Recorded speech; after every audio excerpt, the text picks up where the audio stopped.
आश्चर्याची गोष्ट अशी की त्या दरवाज्यातून आपल्या राज्यावर कधीच हल्ला झाला नाही.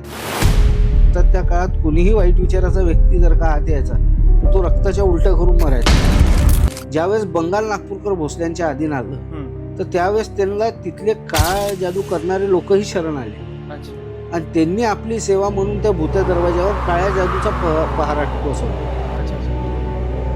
आपल्याकडून राजाला सेवा द्यायची म्हणून त्यांनी तिथं भूताचा पहारा बसवला असं म्हणतात. म्हणून तिथे भूत्या देवाचं मंदिरही आहे. आणि आश्चर्याची गोष्ट अशी की त्या दरवाज्यातून आपल्या राज्यावर कधीच हल्ला झाला नाही. आपण जर का जाऊन बघाल तर तिथं भूत्या दरवाजा नक्की म्हणतात पण तिथं दरवाजा नावाची वस्तूच नाही. फक्त 2 ओटे आहेत काळ्या दगडाचे आणि त्याच्यामधून यायला जागा आहे.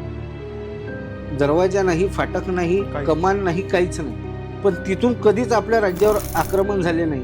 कारण की ते जे बंगालचे काळा जादूचे लोक जे सलेंडर झाले होते ते एवढ्या प्रामाणिकतेने आणि आत्मीयतेने आपल्यासोबत राहिले की त्यांनी जी सेवा तिथं रुजू केली होती त्या दरवाज्यातून असं म्हणतात त्या काळात कुणीही वाईट विचाराचा व्यक्ती जर का आत यायचा तर तो रक्ताच्या उलट्या करून मरायचा.